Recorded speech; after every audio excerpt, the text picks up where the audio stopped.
మణిపూర్లో మళ్లీ పరిస్థితి అదుపు తప్పుతోంది. దీనికి కారణం ఓ కుటుంబం అత్యంత దారుణంగా హత్యకు గురవడం.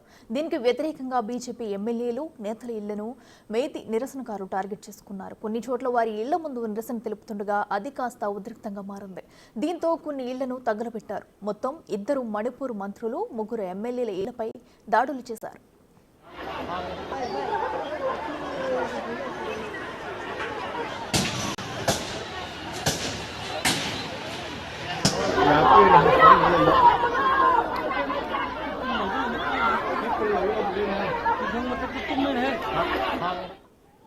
దీనంతటికీ ఓ కుటుంబం కుకీ మిలిటెంట్ల చేతిలో అత్యంత దారుణంగా హత్యకు గురవడం కారణం.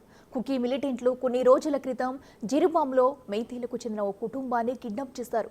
అయితే ఇప్పుడు వాళ్ళెవరూ కూడా ప్రాణాలతో లేరు. మొత్తం 6 దారుణంగా హత్య చేయడం ఇప్పుడు వివాదానికి కారణమైంది.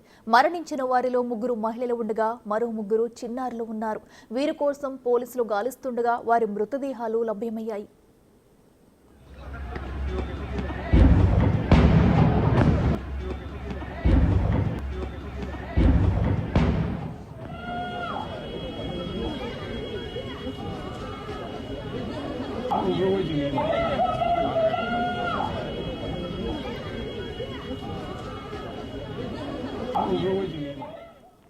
నిజానికి నెల 11న సిఆర్పీఎఫ్ క్యాంప్, మరో పోలీస్ స్టేషన్పై కుకీ మిలిటెంట్లు దాడులు చేశారు.